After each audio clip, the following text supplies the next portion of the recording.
Viewers, আমাকে অনেকে বলে থাকেন যে মুরগির এত সুযোগ সুবিধা করে দেয়, তারপরেও মুরগির অসুখ বিসুখ লেগে থাকার পিছনে কারণ কি? চলুন আজকে আপনাদেরকে আরও একটি মুরগির অসুখ বিসুখ লেগে থাকার কারণ দেখাই।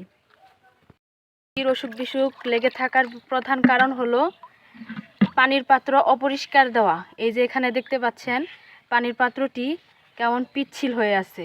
মুরগির পানির পাত্র যখন আপনি ভালো করে না ধুয়ে দিবেন, তখন দেখবেন যে এই পিচ্ছিল লালা এবং এতে থাকা ব্যাকটেরিয়া জীবাণু মুরগিকে সংক্রমণ করে। চেষ্টা করবেন মুরগির পানির পাত্র সবসময় পরিষ্কার রাখার জন্য এবং ভালো করে পরিষ্কার করে তারপর বিশুদ্ধ পানি অথবা ওষুধই ব্যবহার করার জন্য। এতে করে মুরগি সংক্রমণ থেকে দূরে থাকবে, বিভিন্ন অসুখ লেগেই থাকবে। চেষ্টা করবেন মুরগিকে বিশুদ্ধ পানি দেওয়ার আগে সবসময় প্রতিবার পানির পাত্রগুলো ভালোভাবে ধুয়ে নেওয়ার জন্য। এর ভিতরে এভাবে পরিষ্কার করবেন। এতে দেখবেন যখন আপনি মুরগির পানিগুলো ফেলে দিবেন, তখন ভিতরে পিচ্ছিল লালা তৈরি হয়। সেই লালা থেকে বিভিন্ন ছত্রাক এবং ব্যাকটেরিয়া ছড়ায়। এতে মুরগির বিভিন্ন প্রকার অসুস্থ হতে থাকে এবং মারা যায়।